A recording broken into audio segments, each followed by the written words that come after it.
We've never been more back. Nice.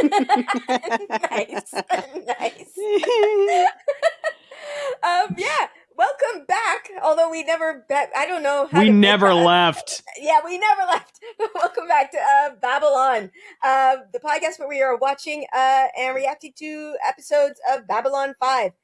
We just watched the episode Eyes from season 1.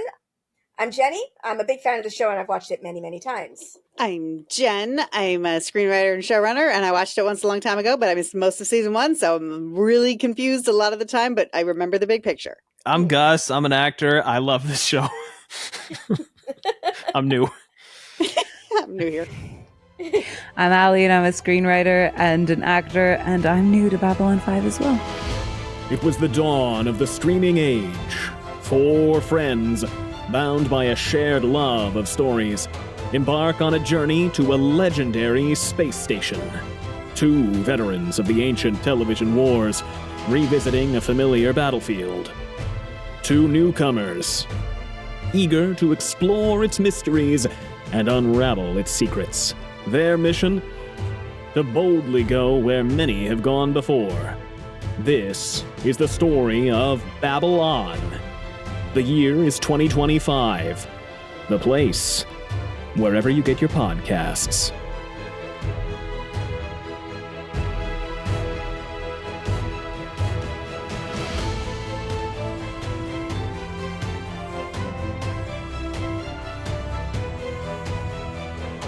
I can't stop grinning. You enjoyed this one a lot. Listen, you first. I was going to say, you want to take a guess at who wrote this one? Was it Larry? It was. I don't know how you called Larry! that. This is a Larry Talia episode. Larry redeemed himself from TKO. We're proud of you, Larry. Yes. And it's directed by Jim Johnson. This means nothing to me, but sometimes you guys recognize Jim him. Johnson directed, I know that he directed a few different ones. I'm going to try to find out which ones. Mm-hmm. Mm-hmm. But yeah, so this one seems to have pleased you. General thoughts? I love anything with the telepaths. I'm going to be real. I'm a sucker for a telepath. I'm a sucker for a psychic. Like, Right. I love shows with people with extra abilities.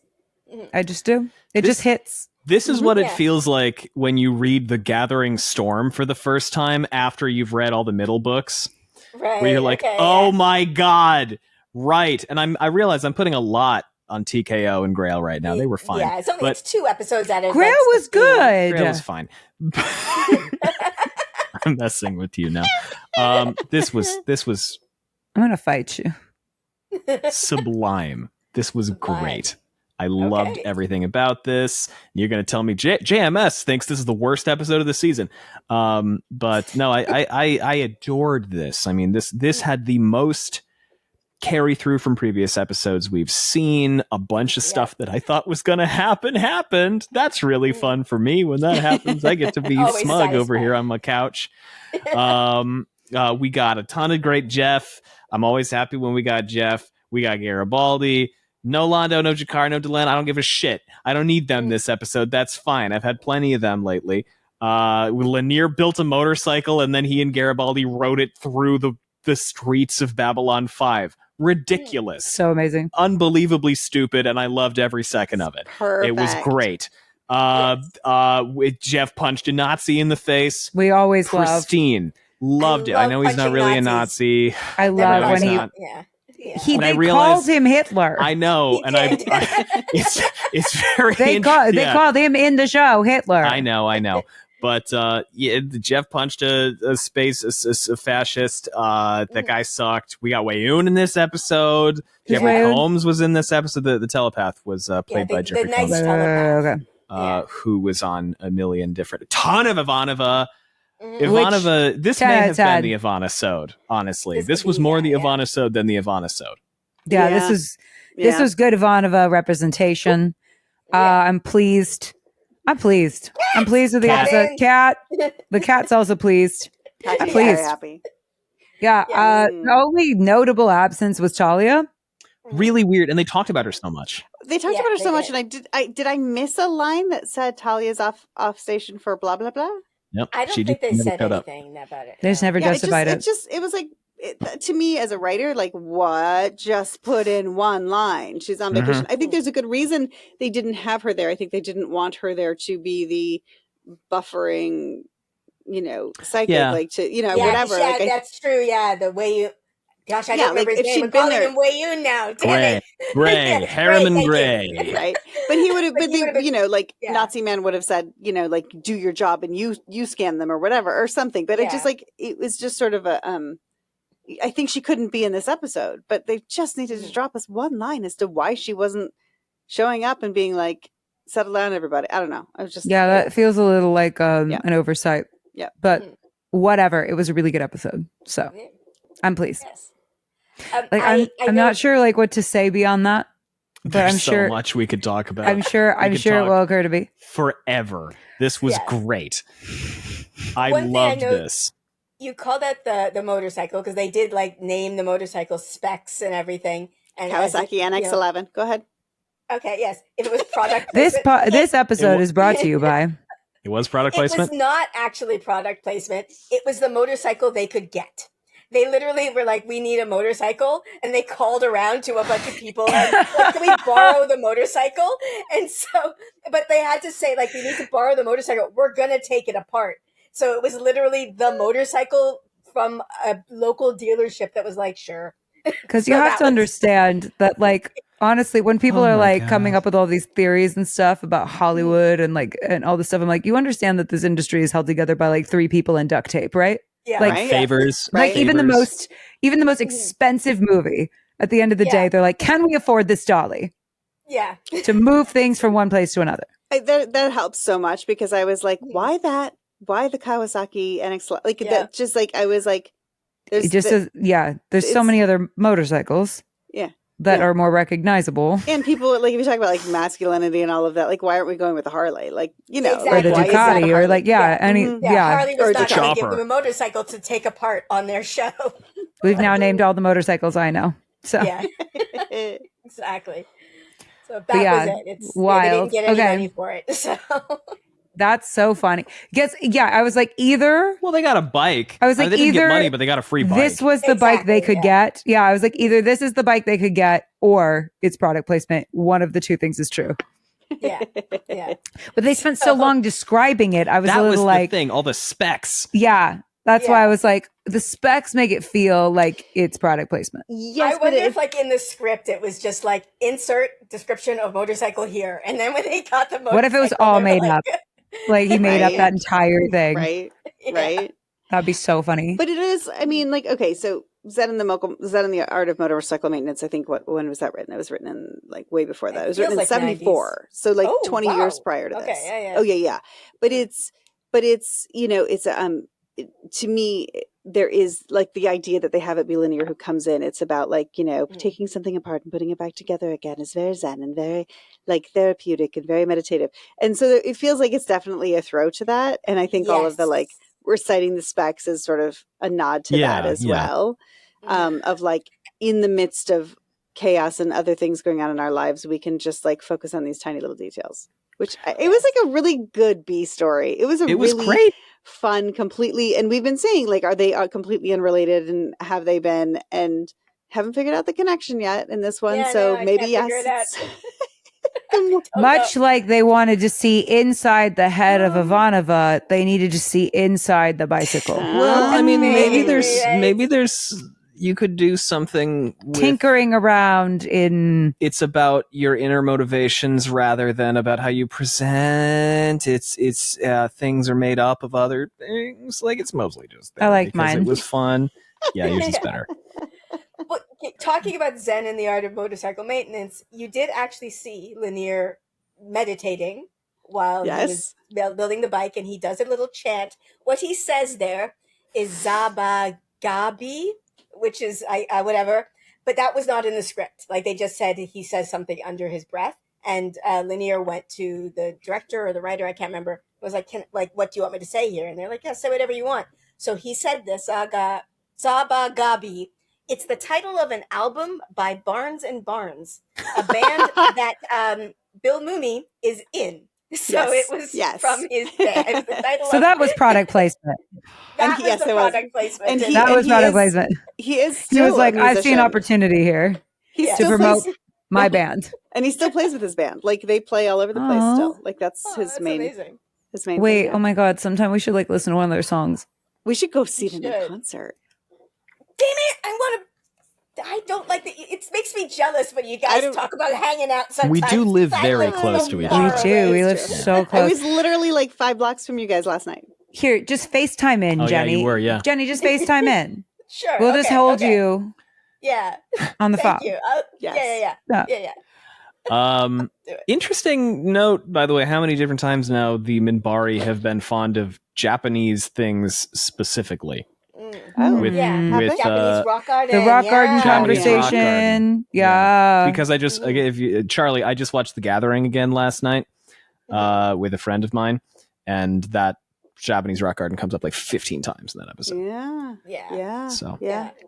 Now, Oh. granted, again, the motorcycle was not on purpose. In this, No, like I know, said, but it he's does speaking appear. Japanese. You know, he Yeah. learns Japanese so he can read the manual in Japanese.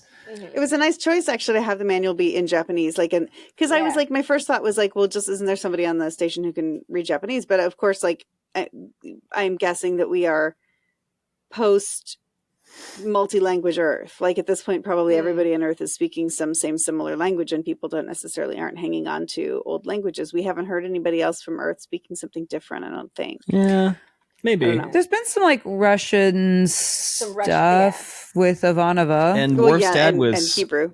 Yeah, Hebrew or Yiddish. Yeah. So, A Yeah. little bit, but yeah. but it might be like, you know, one of those it's things not where you're like like, it's Star like Trek where Latin. you You have- kind of learn it. Mhm. Yeah. Like, I'm sure there's Yeah. like a common language by now and then. I do love that. I do love in Serenity and Firefly. I do love the Mandarin English mix. Yeah, that's fun. that Yeah, everybody it is speaks. fun. That's a Yeah. good hybrid. Yeah. I am a little surprised that the investigation was actually just a guy going on a fucking tear and not from the Senate.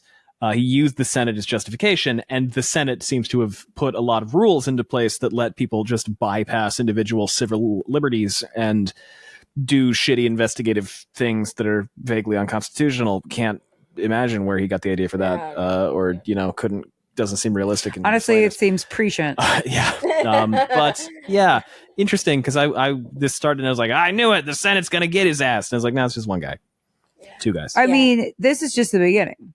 Yeah. There could be way more Senate fuckery. I don't trust the government. It seems like the president doesn't suck though.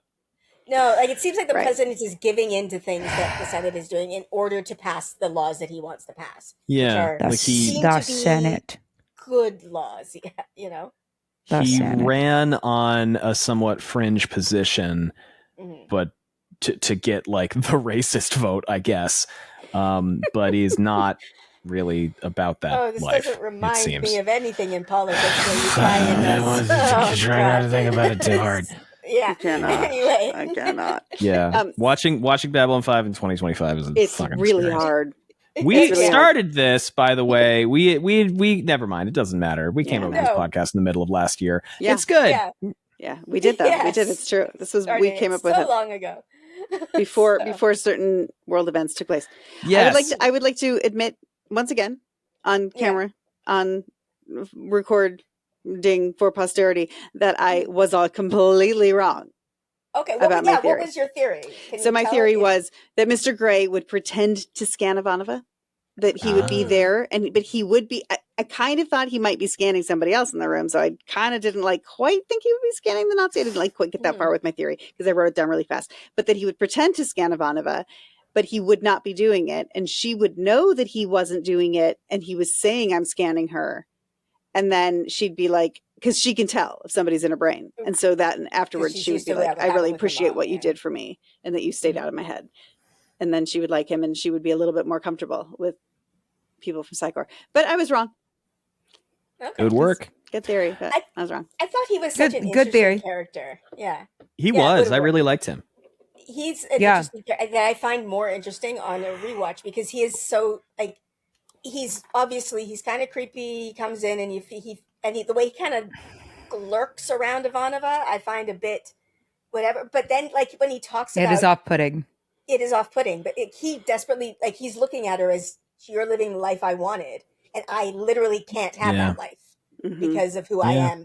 Not a choice that I had. And, like, That's I so feel sad. I feel more sympathy for him on a rewatch. And like, this place that you hate is what saved me and gave me a purpose and gave me something to do. And Yeah. it is an Yeah. interesting take on it, as opposed to, instead of they came and like took me away from my family, took me away from my world, you know, They gave me instead it was something. they gave me something. They're not all bad. And They can be complicated. Things can be both things.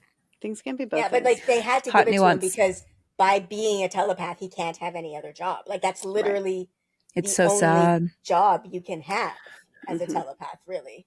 Remind me, her mom was trying to get rid of the telepathy. Yes, so that No. she could live in. No. I thought She was taking Sort telepathic of. suppressants? Yes. But that's Okay. because your choices are, if you're a telepath, you have to either join Psycor, or take suppressing drugs, or go to jail. Those are your three choices. So it's not So like she her took mom the was suppressant. trying. Her mom didn't want to not be a telepath, but like, it was either. Yeah. But then, like, it made her super depressed and stuff, and she Yes. killed herself. Yes, she killed herself. Sad. That's awful. You know, Allie's theory earlier about Ivanova having latent telepathic abilities, it is genetic. So it's not out of the question that it could happen. I don't think it will, as long as Talia is around, because if Talia is Unless around. she's able to hide it. Yeah. Talia is just, Talia was introduced just to hurt your feelings by getting rid of Lita, and we're never going to see her again. Yeah, what the fuck? I rewatched The Gathering last night, and I was like, yeah, Takashima, yeah, she's good, but clearly I loved her. over directed by the network, and like you can tell that the actress is like, fuck. But Talia was great. Lita was amazing. Watching that again, Lita's my favorite part of the pilot still. Still, bring Lita back, dude. I miss Lita so much. She's so cool. Talia was just like, they just were like, we're gonna screw with somebody in 30 years. Well, and she's someone else in and we're gonna take her back out. She's telekinetic too, and I'm like, that's a thing that you don't want Psycor to know about. Scan Talia and find out she can do telekinesis. That's a problem. Yeah, that's a big problem. Oh, right. I forgot about that. Yeah, because we haven't seen her. Like, I don't think I'm sorry, I got excited. We haven't seen her. We haven't seen her since Kosh fucked around with her, right? Yeah, since Kosh. Yeah. Yeah. With not Gilbert Gottfried. Right. Or Danny DeVito. Yes, neither of them. So this episode, he brings up a lot of the stuff that you had suspected, Gus, about like how that was going to bite him in the butt. He referred to it in the notes as like the Cliff Notes for people who maybe missed all of the things that he'd done. It's a bit of a recap of Jeffrey Sinclair's misdeeds, so to speak. And I don't know. I loved it. I loved it because all of those things were not just to break my arm patting myself on the back. But, all of those were instances where I was like, Jeff, people are going to get mad at you if you do this. And they brought up each one of them individually. And I was like, yeah, yay. It feels really fun to get stuff right. It was really great to have him literally. It's funny because sometimes on a show like this, they'll throw out shit that we didn't see. Like, remember when you did that thing? And we're like, no, none of us remember because I don't think that happened on screen. But it was really fun to have him just like pick through the episodes. Was it Ragesh 3, Jason Ironheart, the strike, and there was one other thing. I don't remember what it was. Deathwalker, of course. And also he was like, how come you didn't protest Kosh killing her? And I was like, what are you gonna do? What are you gonna protest afterwards? Like, you write up the report and be like, this is what happened, and guess what? I don't have any control over him, so bye. Well, the Vorlons fucked around. What was it? That's too bad. Garibaldi says like fairy wings on a submarine. I don't know what Cement the metaphor was, but it was great. Fairy wings on a cement truck. There you go. Oh my gosh, you have a steel trap memory, Gus. Wow. Apparently not for names, but apart from that, you're better than me. But it was really interesting. It was interesting, I thought, to. I mean, again, like you keep saying about Jeff's going to get bit in the butt by whatever he does, but also I was like, don't fucking flaunt why you're flouting his authority. Don't tell him right. You can't do it unless Yeah. Unless you come up with formal charges against me. I was like, well, that's going to be easy to overcome. He's like, give me 5 minutes, Commander. I gotta go in here.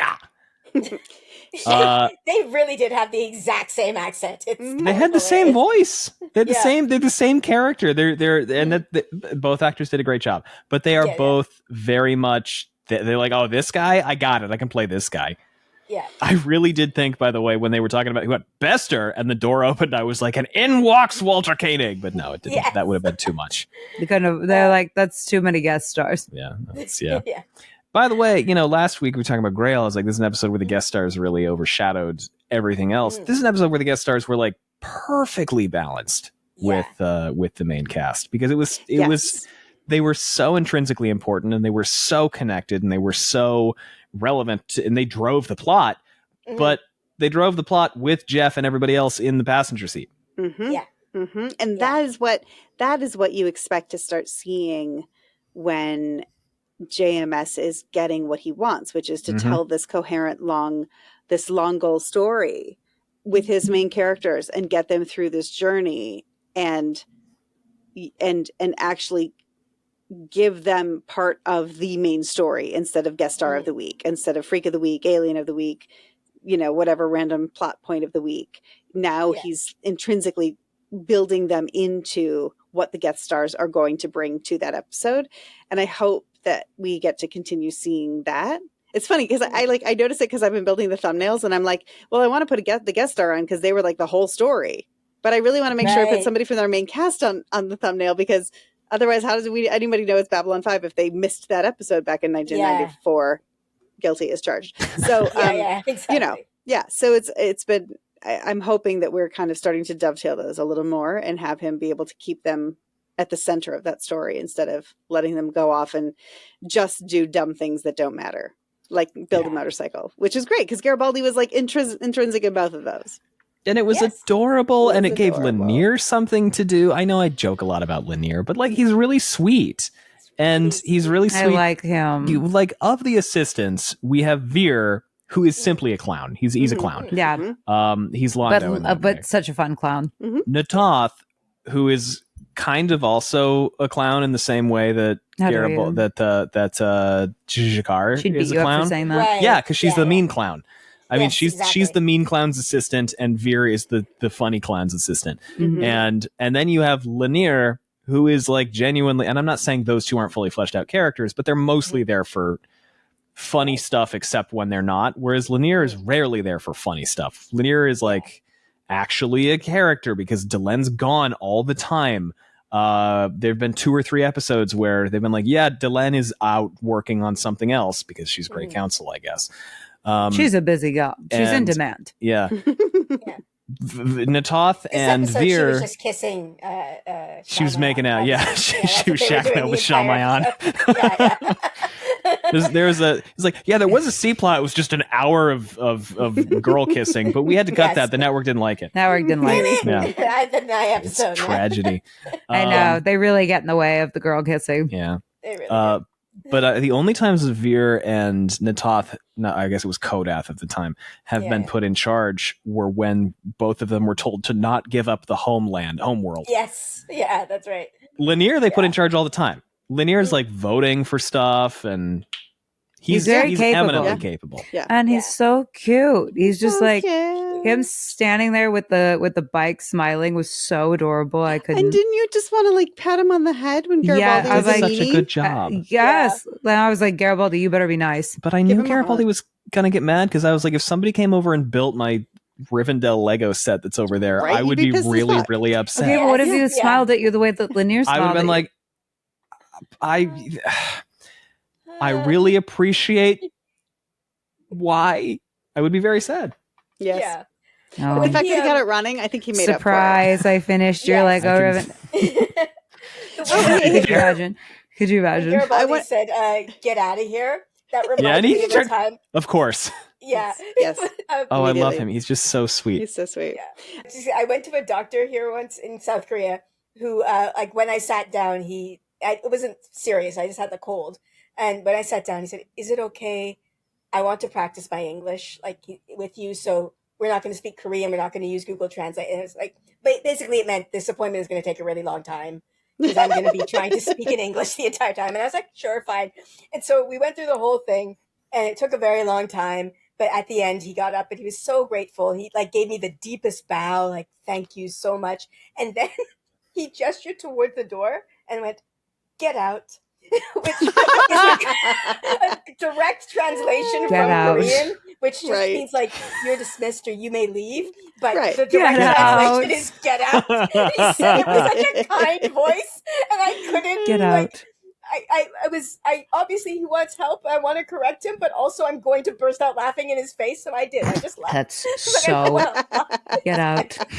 Get out. That's amazing. That's amazing. I love it. Get out. That's really funny. Get Get out. it was very sweet. It's so good. It's That's so good. so funny. Get That's out. good. Sorry, Okay, Jen, I will did let I will. interrupt you. Oh no, and I'm like I will let David know that I think he might be going to see a Korean acupuncturist who speaks very very little English as well. So Ooh. Get out. So if he Get tells out. David to get out, I'll say don't take offense at that. That is a literal direct translation. Get out. Nagaseo. It's just like, and the seo is very polite, but we don't have that in English. Like, there's no way to say get out politely in Right. Korean Like, yeah. English. Even if you said, please get out. Skedaddle. Yeah. Yeah, please get out Yeah, is like before I punch you is what please Exactly. get out means. Please get out. That's what Garibaldi would say. That's Yeah. exactly what he I'm was trying saying. to think how you can tell someone to leave in a way that's like nice. Like, well, Yeah. Thanks for coming. That's it. That's it. in Thanks America, for it's, coming. well, Yeah. I have friends who are really good, really good at kicking you out. Like when you go over for dinner, they're really good at being Yeah. like, "Okay, that was great, bye." Like, I they're saw- just really clear about it. so there's this drag queen, Trixie Mattel, and recently two other drag queens on a podcast were talking about her and how she reached out to one of them and was like, do you want to come over for like 2 hours? And they're like, that's kind of iconic because I knew when my marching orders were, Yeah. Yes, you Yes. know, and like After at 2 like hours, it's done. 11:59, she was like, well, we're done. Thank you. Yes, I love And I was it. like, wait, end times on Hangouts, not a bad plan. I love it. Okay, I want to say one more thing really quick because I know we have to kick you out for Grey Council, but I wanted to go back to the It's thing. only been 25 minutes. Oh, I guess that's Yeah. true.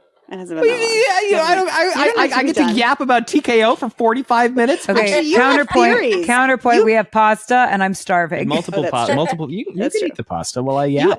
I was You eating can on camera the entire time. You guys She have was. theories too, but I do want to say I want to go back to I had a moment when we were watching it, and then it's corroborated in JMS's notes. But I had a moment when he was like, when you did that bad thing with Deathwalker, and when you did that bad thing, and he listed all the things that Jeff did. I was Yeah. like, oh, it's a different version of the Christmas episode.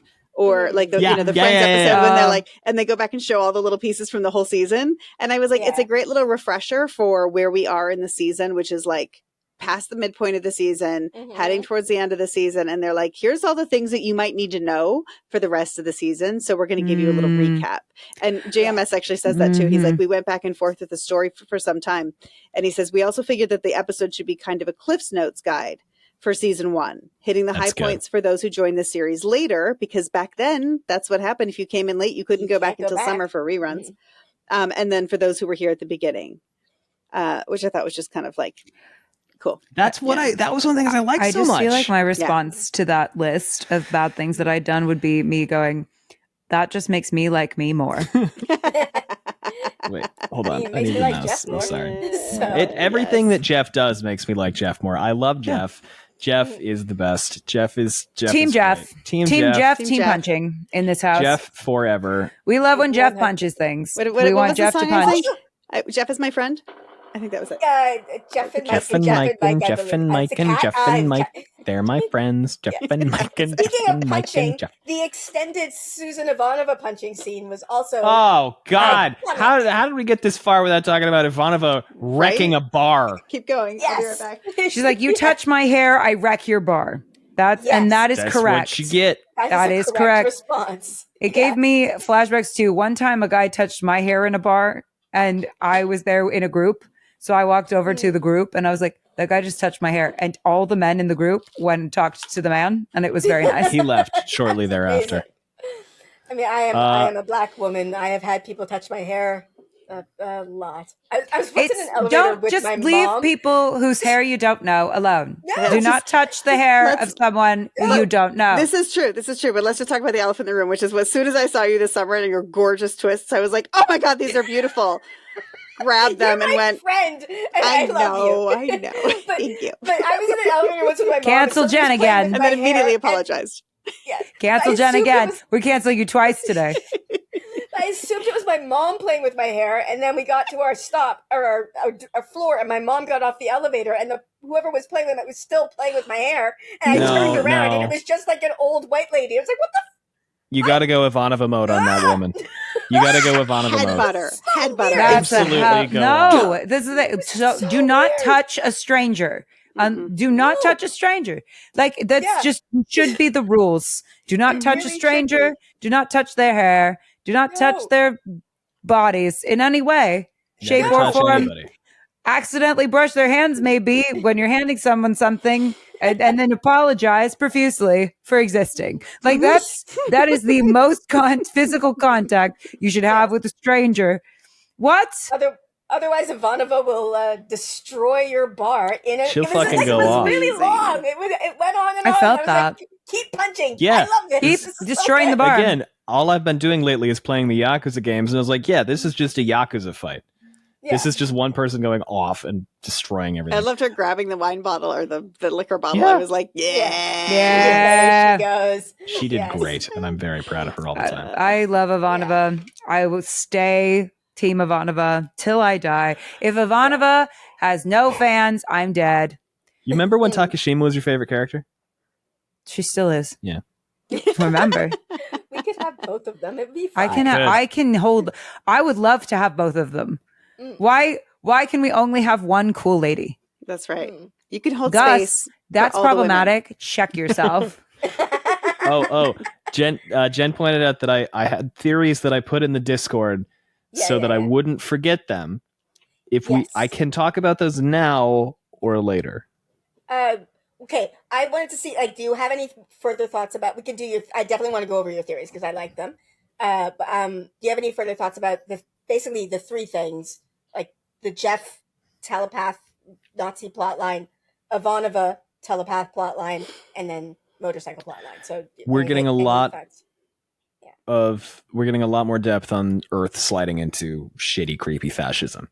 We got a lot of that, and it was really, really relatable.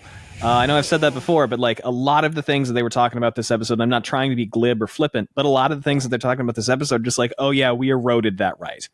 Yeah, oh yeah, we're slowly removing your ability to. We're slowly setting things up so that you can be framed for crimes. Oh yeah, we're taking away your civil liberties. Oh yeah, we're doing this, and it's really, really, really well written, and it's really well done, and it's really upsetting, and it's hard to watch right now. But that I think is, there's plot through line stuff, there's character through line stuff, but that I was like, this is theme through line stuff. Psychor, a lot of people talking about like Psychor's got their fingers in everything. Psychor runs everything. Psychor is Ivanova specifically, but other people too. I think we're like Psychor, they're puppeting everything, and it's a real problem, and I don't like it. So, there's a lot of the dog is licking his paws right off mic. So if you hear anything, there's a lot of potentially antagonistic forces kind of brewing, and there's so many different potentially major plot threads. I mean, you got resentment between the Narns and the Centauri. You got what happened with Earth and the Minbari. You've got the Shadows, which again seem like My one of favorite. the Shadows, biggest. yeah. Oh yeah, the Shadow. Okay. Oh yeah. I don't know. They're just it's a one-off. That sure, Jenny. I'm sorry. Oh yeah, those guys. I don't know. Maybe we'll see them again. Yeah, I bet we will. You have to hit an eye. We. Not Landfear. Stop it. You can't. That's not even show Landfear. That's book That's Landfear. book You Landfear. are not calling me book Landfear. I'm not maybe okay a with little that. We had telepaths, and we got spacism and fascism. There's so much going on in this show, and so much of it's. I'm like, oh, that could be the main conflict. Oh, that could be the main conflict. I think it's the Shadows. But there's so many different things that are going. I hope it's not, because the shadows are a little bit Space Cthulhu, but only a little bit. There's so many things. I love the shadows. I How do dare too. you? I'm completely obsessed with them. I just like human interplay, or people on the same level having socio-political squabbles versus here's the apocalypse coming. But then again, we got Kosh and we got the Vorlons. So the Vorlons are kind of They're causing discord. They're causing discord amongst the geopolitical powers that You're be. right. That's Also, true. Wait, we forgot another major plot point, that the minor species, which I'm like, this is just going to be definitely a thing. The minor species, they have no say in the government, essentially. Almost none. Yeah, that's going to be Yeah. a fucking problem. You know what happens when you like don't give people say in the government? Problem. They fucking rebel. That always happens. It's a grasshopper in the They want ants. to be represented in their government. Yeah, there's no way that that's not going to be a problem. But there's so much going on, and I like. And all I'm of going to it, be like, and it I makes told me you so so. happy. Yeah. They never listen to me. And this, by the way, this is why when we recorded the TKO podcast, I was trying not to have a meltdown for 45 minutes. Was because I was like, this episode was completely fine and inoffensive television.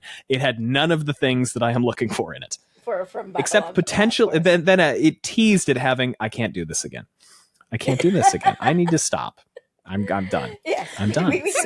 Stop drinking the Somebody Haterade, Gus. posted it. Stop drinking the Somebody You Haterade. haven't even watched it. TKO can't hurt you anymore, I believe. Is what You somebody can't hurt me anymore. The evil is defeated. Yes. Uh, Yeah. I need more. I do want to get to your theories, Gus. Do you have any more thoughts on Ivanova? What was happening with Ivanova in this episode? I love her, and I want an entire spin-off series that is just Ivanova punching people. Okay. Ivanova, Jeff, and Garibaldi travel the galaxy and punch people. Punch people. Yes. Punch-a-lon 5. Oh, I'd watch that. I'd definitely watch that. No, okay. I don't. Not off the top of my head. I'm sure I'll think of something that I didn't talk about. I got That nothing. will show up as in your theories. It was a great episode. I was happy to be Yeah. here. I always love more telepaths. I love the telepaths. The telepaths. That's That's what I another meant. plot Yeah, thread. Yeah, They're cool. they are They're not. cool. They're not cool. They are cool. But they got Wayoon, and that's cool. So you did write. I'm trying to find them, but you've got them. I found them. Yeah, I have both of them. Yeah. Okay, so I put 2 theories in the Discord chat that we have about things that occurred to me, because I've had theories before, and then I go, ooh, I should bring this up, and then I forget to talk about Right. it. Here's one of them. My first theory. Babylon 1, Babylon 2, and Babylon 3 were destroyed by or with the manipulation of the shadows, who then also yoinked Babylon 4 into some kind of shadow dimension. The reason why they haven't fucked up Babylon 5 is because of Kosh. No, it's because of that other guy, Yeah, it's Jack because of or whatever. Thomas. Thomas. But the reason they haven't fucked with Babylon 5 is because Babylon 5 is the first station to have a Vorlon on it. The Vorlons were not on Babylon 1, 2, 3, and 4, as I recall. No, you're right about Oh. that. Yeah. Mhm. Kosh, the reason why Kosh is so aloof and doesn't get involved in anything else and just is doing his own thing is because he doesn't really care about the petty interplay diplomacy between the species on Babylon 5. That's not why he's there. He's only there so that if Andrew Garfield shows up, he can punch him in the face. He is exclusively there to Lots of mitigate punching. the shadows. And then I wrote, the shadows are some kind of galactic chaos agents, and they don't want the mortal races to be unified or cooperating, which is why they fucked up Babylons 1 through 4, because Babylons 1 through 4 are all of the Babylon project was a dream given form. It's the opening, Right. you know. Yeah. And they're like, I don't want that. The Vorlons are galactic order agents or interdimensional, whatever. They don't want to get actively involved because, like, Prime Directive kind of thing from Star Trek. Okay. But they do want to patrol the perimeter of what everything else is doing to keep Andrew Garfield from screwing with it. Because when Delenn first saw Morden darken, she went, they're here. So, like, clearly she was expecting this to happen.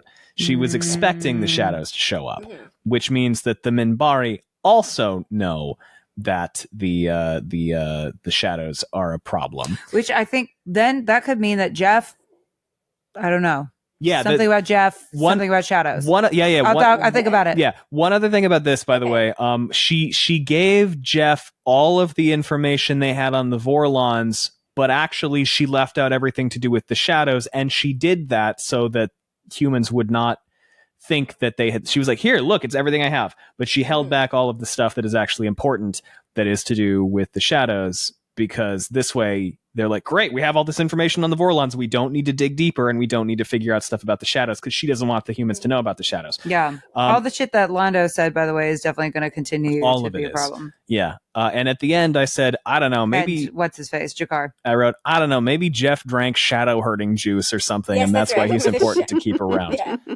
But then I had a second theory. He's the only one who can punch the shadows. I had a second theory. Okay, and my second theory okay.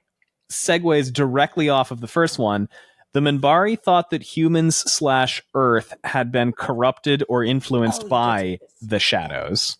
Okay. That's why the war happened. Because the warrior caste and the religious caste agreed that Earth must be being, I don't know why, Earth must be getting manipulated by the shadows. So they went to war against Earth to fuck up Earth because they thought that Earth was an agent of chaos or of the shadows. When they grabbed Jeff and they took a pop look in his brain, they were like, oops, no shadows here. This was a mistake. Something about Jeff specifically, I'm not sure what yet. Jeff's special. Jeff is special, but I think that... Jeff has special fighting shadow powers. When they interrogated him, somehow they got out of it like, oh, none of the things about Earth line up with shadow influence. This was a horrible mistake. We killed a bunch of people for no reason, and now we're going to surrender. So those are my two theories. They're all to do with the shadows because I can't stop thinking about the shadows. And or it was all an excuse to get Jeff's shadow punching powers. And it really, she just thought he was cute and just wanted to give him a little kiss. They were like, we're going to war to get Jeff. Yes. Yeah, feed him some fruit. Yeah. But no, that's... This is a lot. This is a lot here. Go, keep going. One other thing, I rewatched the pilot again last night, as I mentioned.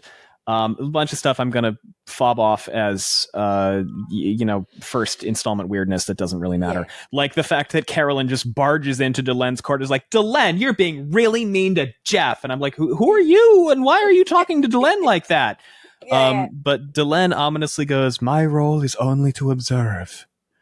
as regards Jeff, Sinclair. And she's like, what? And then Carolyn leaves because Carolyn, whatever.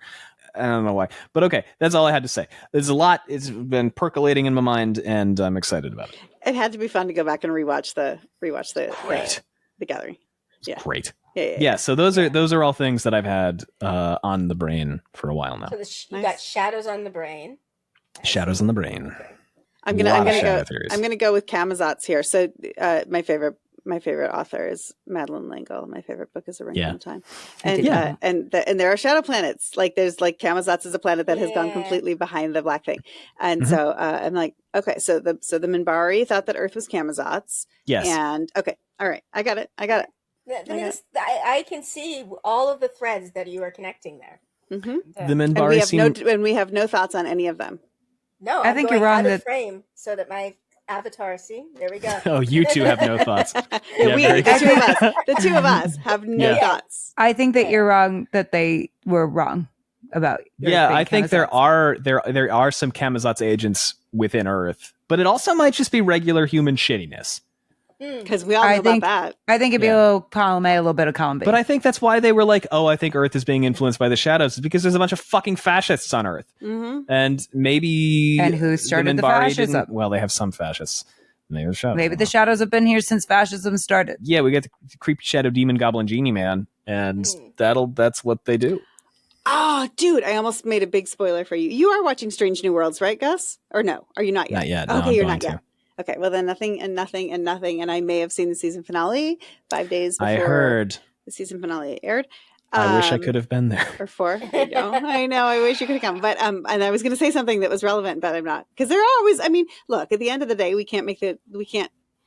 It's a space sci-fi show. It's like in the future, there will always be parallels to draw with Star Trek. Absolutely. Like people compared this episode to what was it? The Drumhead from Next Generation. Oh yeah.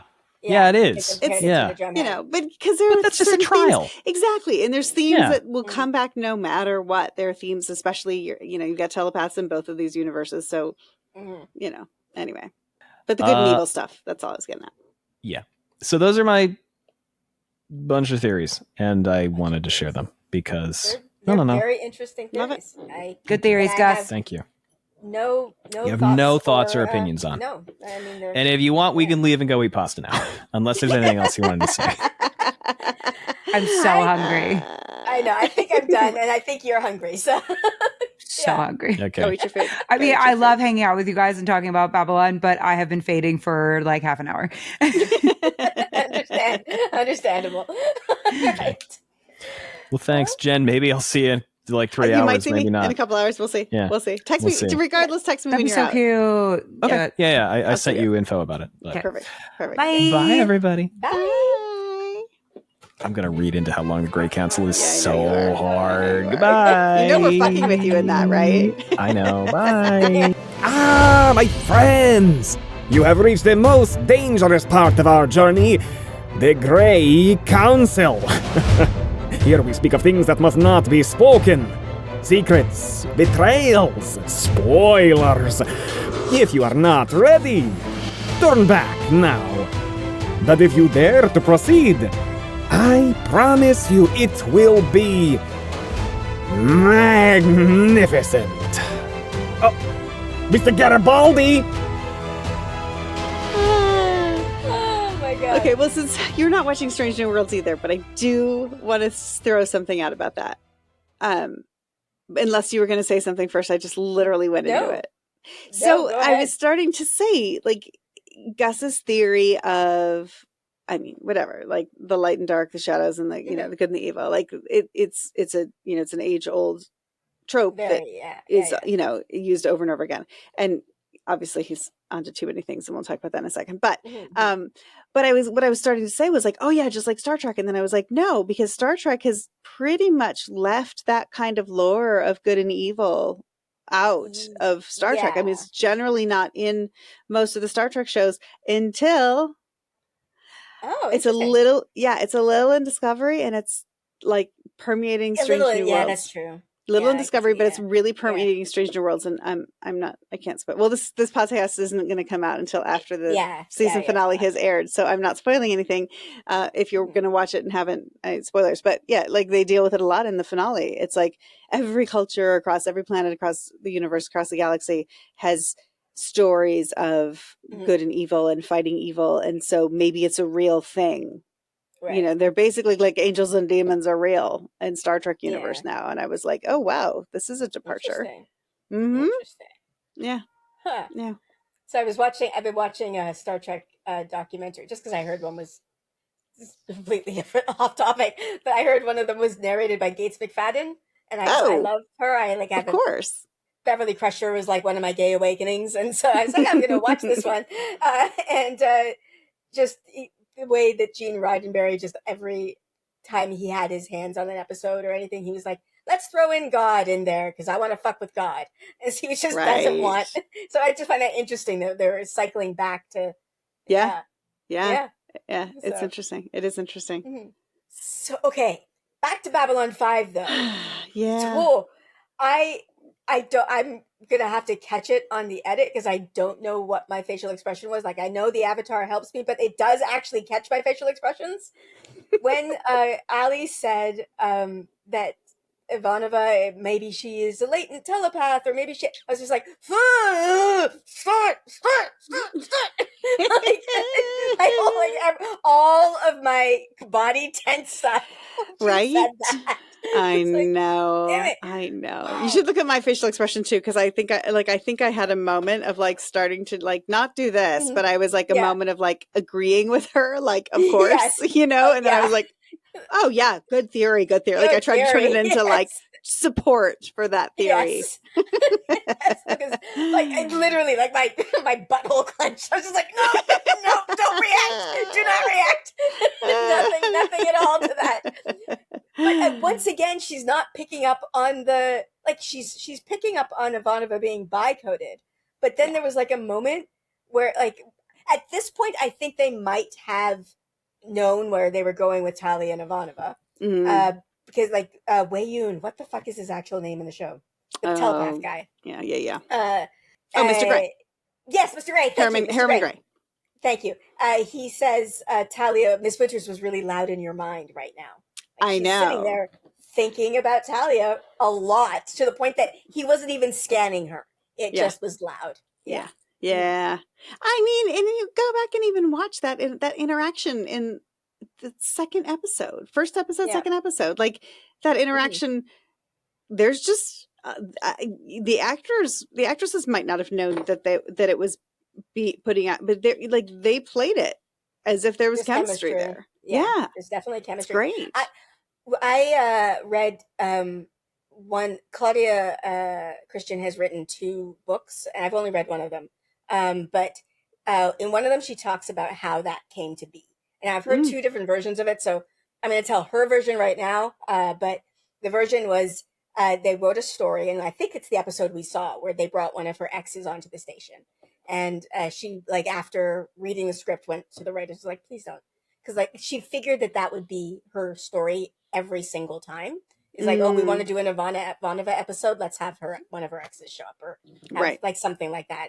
And she's like, I think Ivanova is too busy to she's a career woman. She's focused on her career. So let's not do that. And then she just threw out this line. It's like, if she has to have a romance, honestly, I'd rather it be an alien or a woman. And she said that. And the writers must have gone, oh, ding, ding, ding. We got it here. At that point. But that happened during the show. So it wouldn't have been a plan from the beginning. Right. According to the way Claudia Christian saw it. And then I think I sent you a link to a panel with all of yes, I've been watching it. I haven't finished it. I watched part of it. It's so really, delightful. really long. Yeah, it's so delightful. It's also a little heartbreaking because some of the people on the panel are no longer with us. I know. Anyway, but they tell it there. I can't remember the exact wording, but they were just they wanted to see us make out. So it was just that. That's the 90s. Let's see if we can get a couple of girls to kiss on camera. Although, once again, Ali called it the network getting in the way of the girl kissing. They don't actually kiss. There's a scene where their heads get really close together and they're filmed from behind, and then it cuts in a really weird way that, I remember even at the time going, they probably really kissed there, but they cut it. That was a really weird edit.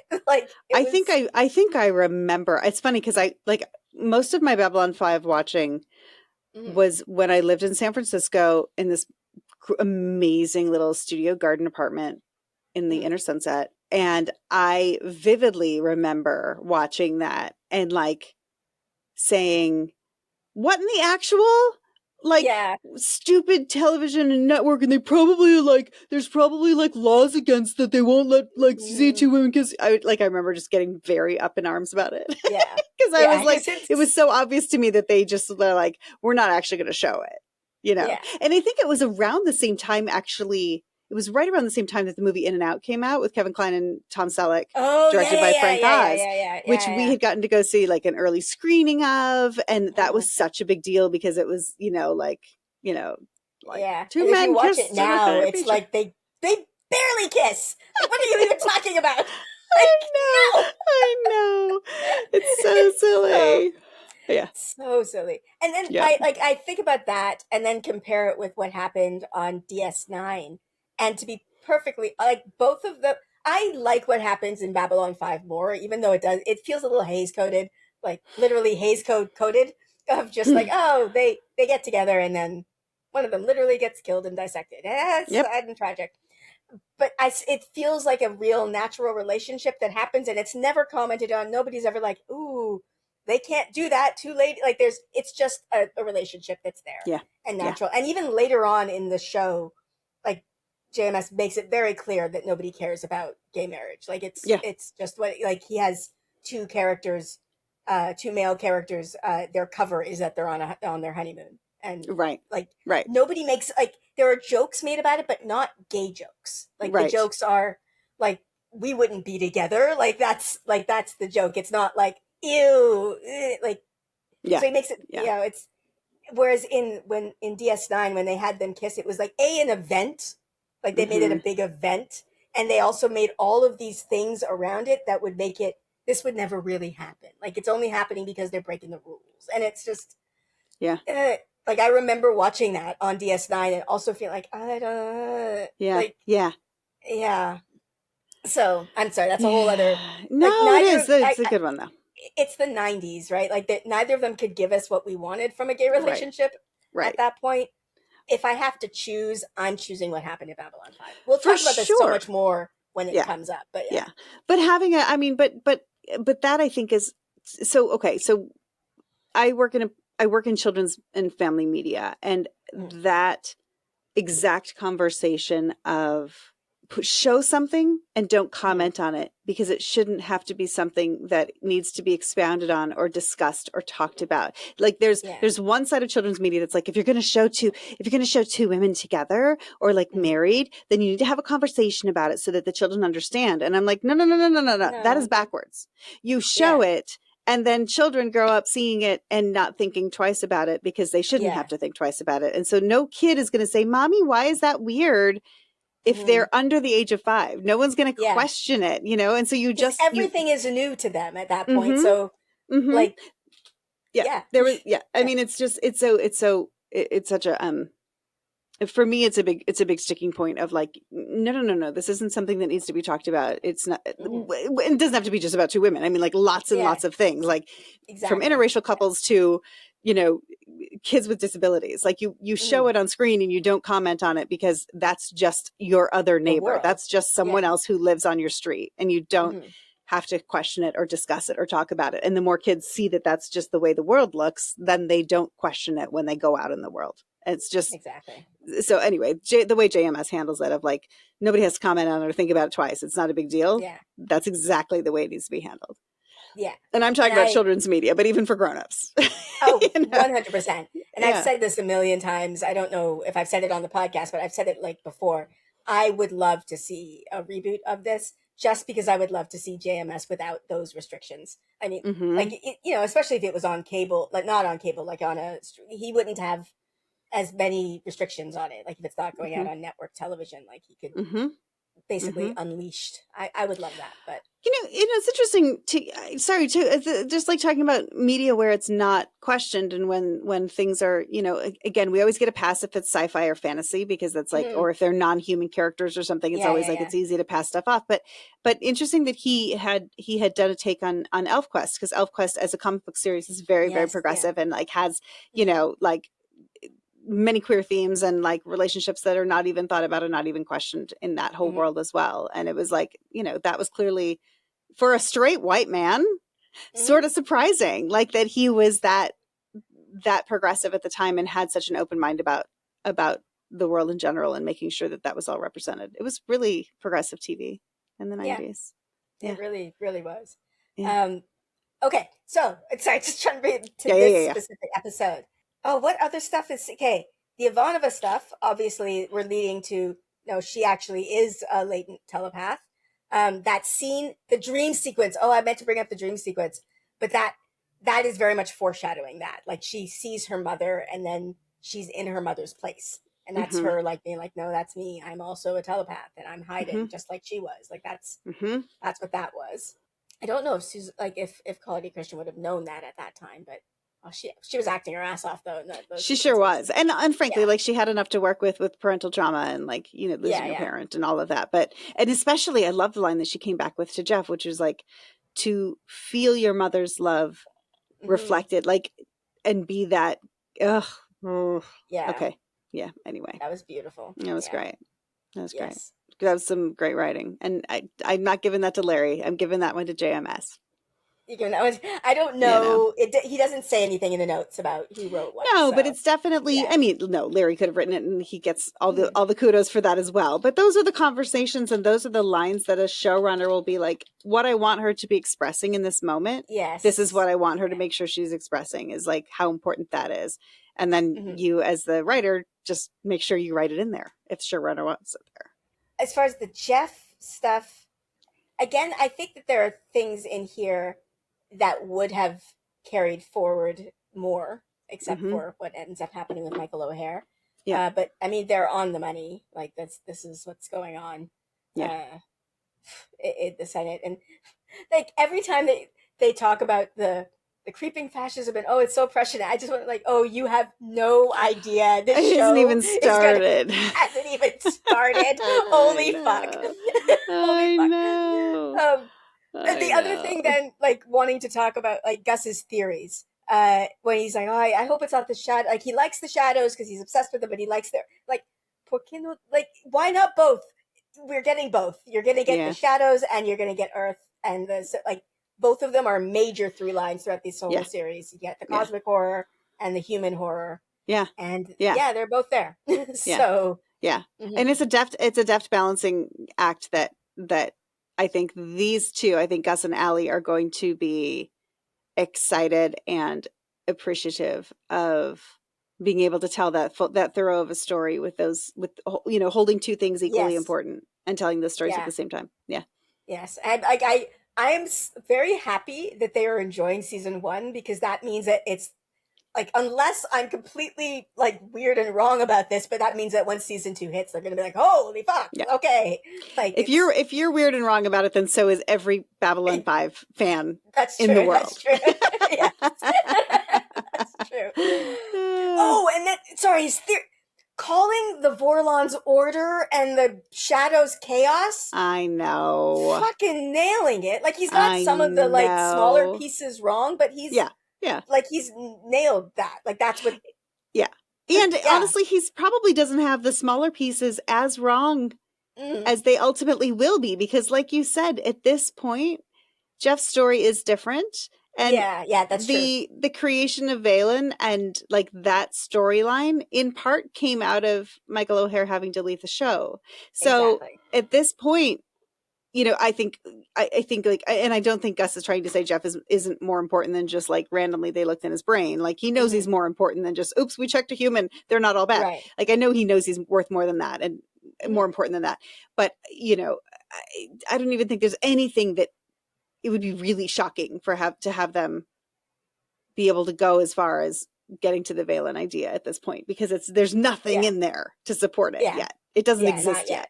Yeah. No, like I can see it, but like it is, I am fully like, and giving all credit to JMS for building something new on top that fits perfectly. Yes. Because it was supposed to be different. Like that. Okay. His theories also, Gus's theories about what happened. I think 1 through 3, Babylon's 1 through 3 were literally just sabotaged by, or the 1 and 2 were sabotaged by like Earth people who didn't want it. 3 just blew up, I guess, something faulty. 4, though, the way it turns out later, we find out, and again, this can't have been the original plan, because it involves the shadows recognizing Babylon 4 from when they fought against Babylon 4 1,000 years ago. So they try to attack it, and then this gets so complicated. We're gonna Drawl on the planet that they're in front of that actually does matter. Allie thinks it doesn't matter, but the Drawl sends out the tachyon beams to basically send Babylon 4 into the past to get it away from the shadows, because the shadows are trying to destroy it now, so that it won't fight. Yeah, it's a whole thing. But originally the plan was that Babylon 4 would have been somehow sent to the future to fight in the future Shadow War. So they just sort of inverted that storyline.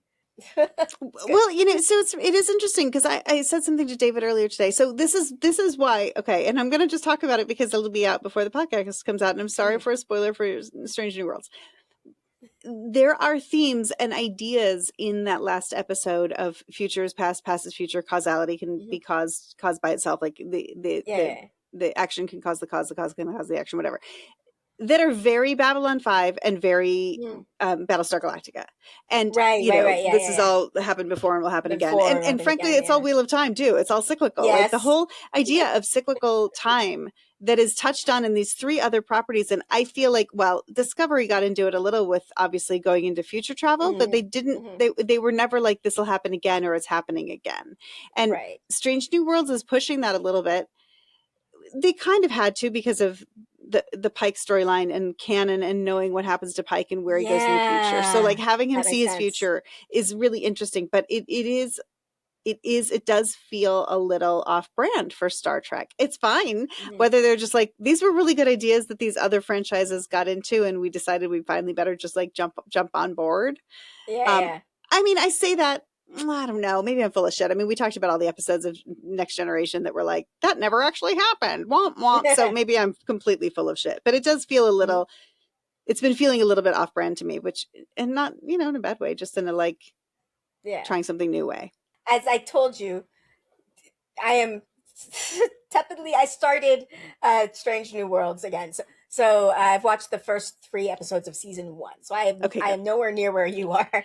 Season two shines like a beacon. It is so fun. And I should solid. start season 2 because I've seen season 1 before, but I can't because I No, don't it's really fair. remember. I know. I don't really remember.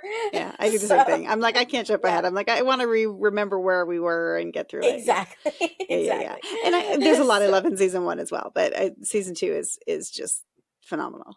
Yeah. There is something. This could have been brought up while they were here, but I just find this absolutely fascinating. This is the production number is 122. This was the last episode filmed. It's not the season finale, so they did not film in order. Like it says here, the last episode of season 1 to be shot will be Larry DiTilio's Eyes. So he was writing this before. So it was and it is production number 122. Well, okay, and that makes a little sense because I looked up Jim Johnston, and he directed Soul Hunter, Parliament of Dreams, Survivors, By Any Means Necessary, and Eyes, and Babylon Squared, which is coming up for us to watch. Yes. And, but I was kind of like trying to figure out, because Survivors and By Any Means Necessary are next to each other. No director back in those days was directing 2 episodes back to back. You couldn't. Yeah. You couldn't because you'd be in post while you're supposed to be in pre. So like, the way that they shot these was all crazy out of order. And I wonder if that was location situations, if it was cast availability, if it was based on,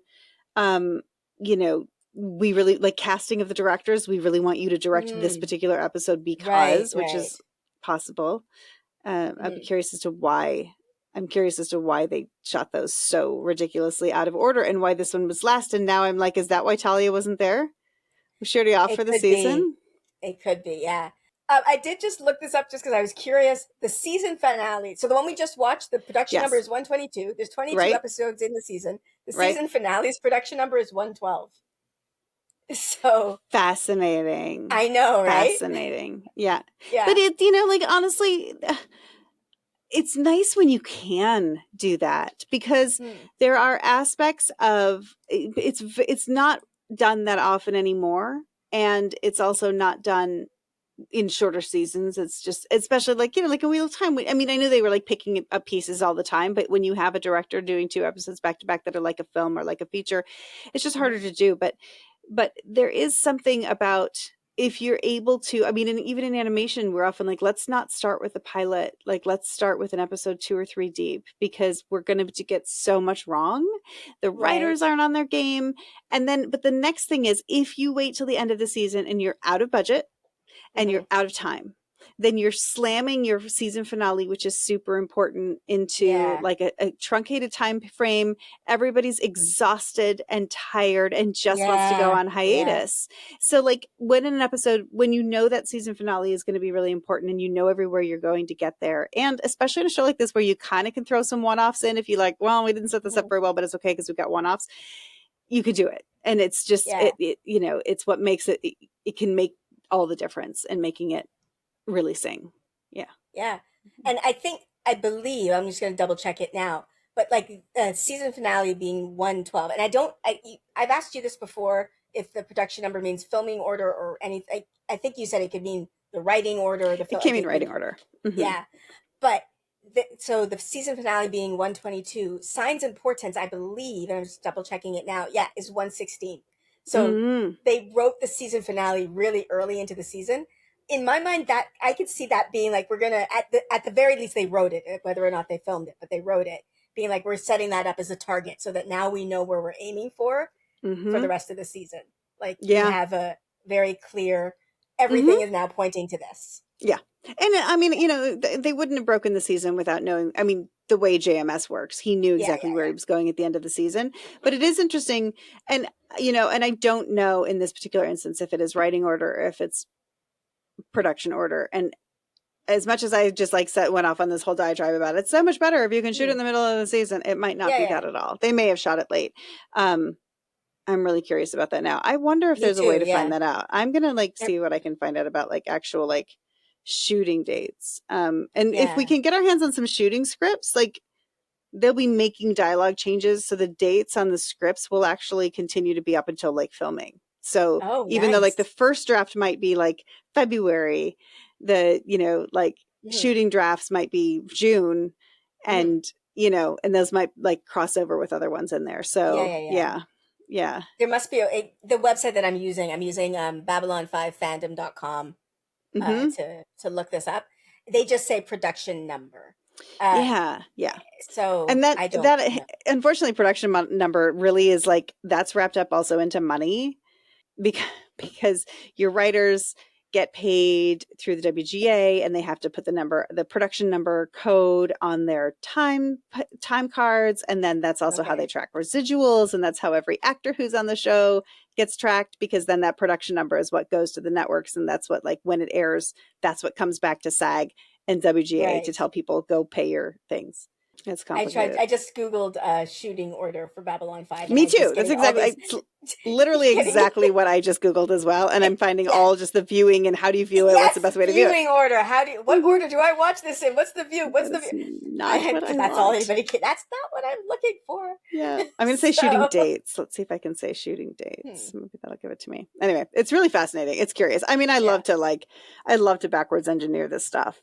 I can actually see them having shot the season finale early, especially seriously just looking at the screenshot on this wiki. It's very similar to the screenshot from Signs and Portents, and they go, okay, I can see them having filmed them back to back, because we have Delenn with her Jenga set in both of them. It's Well, the other thing is that at that time, if you were going to be full of special, there were no special effects in today's episode, except for that little bit at the beginning when the 3 ships were flying in.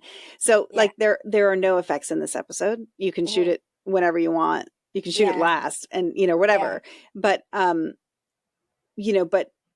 any episode that was going to have, especially because back then you weren't waiting a year until it was shot before you put all the effects in for the whole season. You were still airing things as it went. So, although this is season 1 was shot from February of 93 all the way to the end of 93, which to me says, yes, it was all shot before they actually started airing, which is kind of unusual at that time.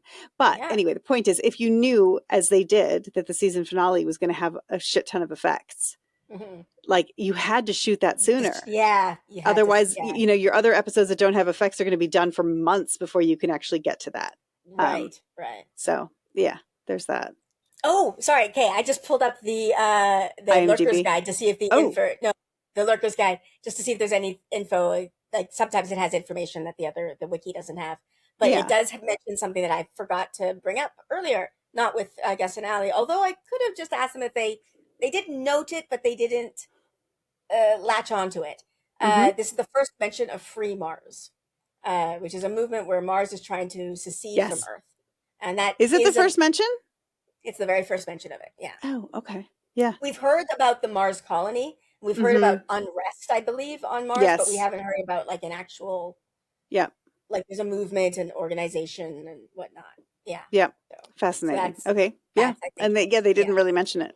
Yeah, I think that's the end of my Grey Council thoughts. I think that's the end of mine too.